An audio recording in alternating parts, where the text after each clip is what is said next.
Good morning. It is Monday, September 8th, 2025. I am Herb Morgan, Senior Managing Director, Chief Investment Officer at Cantor Fitzgerald Managed ETF Portfolios. This is my weekly economic and market commentary.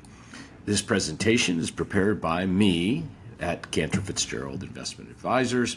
It is designed to be used by both investors and their financial advisors, but both are expected to make their own investment decisions. Nothing contained in the presentation is investment advice. It shouldn't be treated as such. No tax advice, no recommendation for the purchase or sale of any securities. Everything is for informational purposes. Its accuracy, adequacy, and completeness cannot be guaranteed. The views expressed herein are mine, simply mine and mine alone. They may differ from the views of CFIA's parent, its affiliates, or other portfolio managers here at the firm. Well, it was a great week, whether you were an equity investor last week or a bond investor. You can see all positive across the board for equities, all positive across the board for bonds. Look at the large move in the long end of the Treasury curve, 20-plus year Treasury bond index up a little more than 2.5%. This is representative of a growing consensus and realization that due to a labor market slowdown, the Fed, despite still having inflation above the core inflation above 2%, will in fact cut interest rates at its next meeting, which is next week. That always places a bid under all financial assets, and that is precisely what happened last week. We also got data on manufacturing and services from both S&P Global and from ISM. We'll start with S&P Global's manufacturing final reading for the month of August. Rose from 49.8 to 53.0. That is the highest reading we have seen in some time. You've got 3 of the last 4 months now over here on the right with strong manufacturing readings from S&P Global. So you start getting excited and you think, well, manufacturing's coming back. That's been the part of the economy that has been very weak for decades now. Service sector keeps growing. We know that the administration is focused on bringing back capital-intensive manufacturing to the United States. And then the next day, we get the ISM reading where it's still well below 50. So we have to make heads and tails of that. The August ISM manufacturing, as opposed to the S&P Global manufacturing, rose from 48 to 48.7. It was below expectations. It was below 50, meaning it was contraction. New orders were up into positive territory, suggesting it's maybe coming back, but production fell, suggesting the opposite, and employment, while it rose, still remained very weak. So we've done this before. It's worth doing again, especially when the numbers are so different. There are some differences. S&P is a broader sample. It includes a lot of small and mid-sized firms and multinational firms, where the ISM focuses on large domestic manufacturers. S&P equal weights different components. ISM has heavier and lower weights on different components. S&P focuses on tech and consumer, where ISM focuses on the traditional auto, machineries, chemicals. Those seem to be the one that's lagging. Those seems to be the ones also the administration is looking to empower and bring back.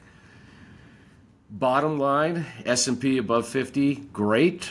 Global-oriented manufacturing seems resilient, but the ISM being below 50 means demand domestically is soft. Inventories also were a little bit of a drag there. What this says is it could be an early sign that things are getting better, but I wouldn't say we're completely out of the woods for those of us that track manufacturing, which is about 15% of the overall U.S. economy. Then we move on to services, which is about 85% of the U.S. economy. Here, S&P Global came in strong at 54.5, a little below estimates, a little below the July number. No big deal. You can see we have had just positive readings here all the way back to early 2023. ISM Services tells a similar story as well. Positive readings all the way back. There was one negative there. It looks like in early 2024. Came in at 52, so that was a positive. Overall, net, combining the manufacturing and the services, taking everything into consideration, the economy's doing well, it's resilient, it's strong. There just seems to be this growing realization that hiring has slowed. And therefore, the Fed is thinking, hey, we could probably cut rates at the next meeting because they are slightly restrictive. They are restrictive to moderate inflationary pressures. If the labor market demand is cooling, that means inflationary pressures will be cooling along with it. We'll find out this week when we get CPI and PPI, by the way. Moving on to construction spending for the July, fell 0.1%, now down almost 3% on a year-over-year basis. Construction spending has been very, very weak. That is, of course, largely tied to office manufacturing is dead because we are oversupplied with office space because of the work from home phenomena. But it's also inhibited by construction costs, land costs, regulatory costs, and interest rate costs, financing of construction loans. We move on to job openings or JOLTS. JOLTS or job openings fell from 7.4 to 7.1 million.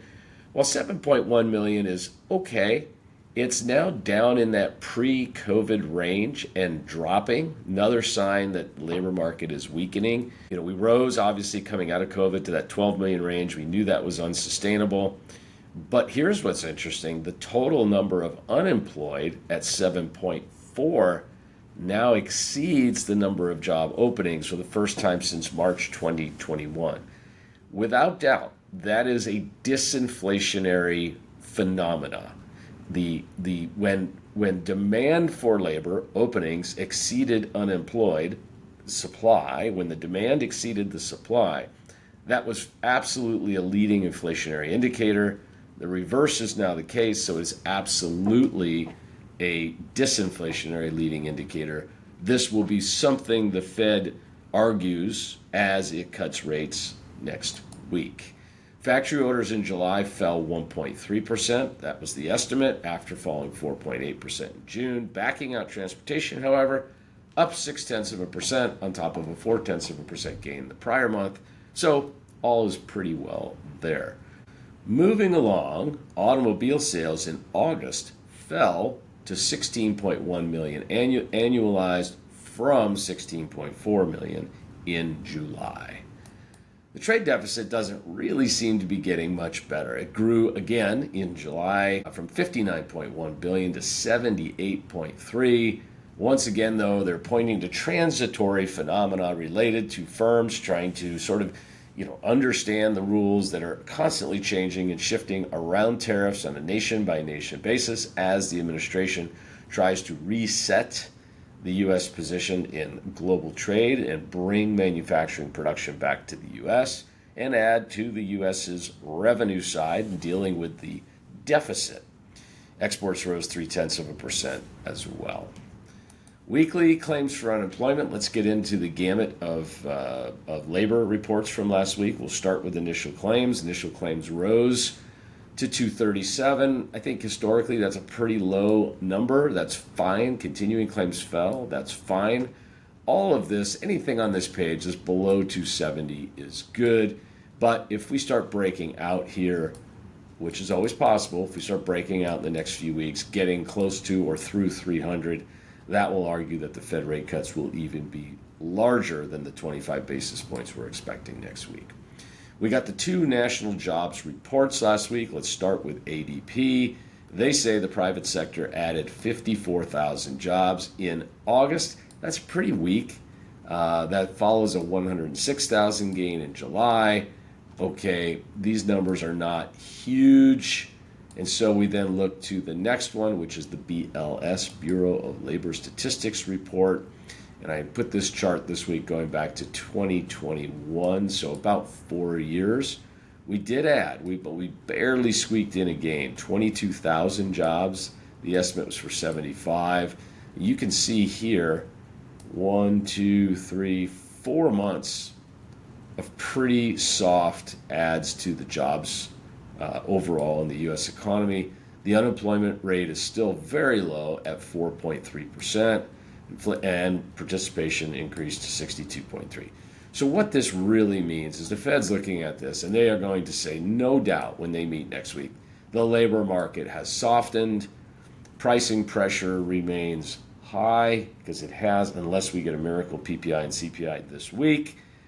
And they will say, given that, we expect the trajectory of inflation to moderate as the tariff impacts get further into the rearview mirror. Therefore, we feel comfortable being less restrictive and cutting the Fed funds rate. They will do that next week. Moving on. This week, data, consumer credit today expected to be at about 10 billion. There it is. Small business optimism expected to be about flat, 100.5. And then here's the big number, the PPI on Wednesday, big numbers, and the CPI on Thursday, expecting 0.3. Weekly claims at 235. Federal budget balance for August expected to come in at a massive 322 billion. Big deal. September Michigan consumer sentiment expected at 58. Thanks for tuning in, everybody. It's available everywhere there's podcasts. YouTube is the best place to watch because you get all these graphs and charts. Thank you. I'll be back again in 1 week.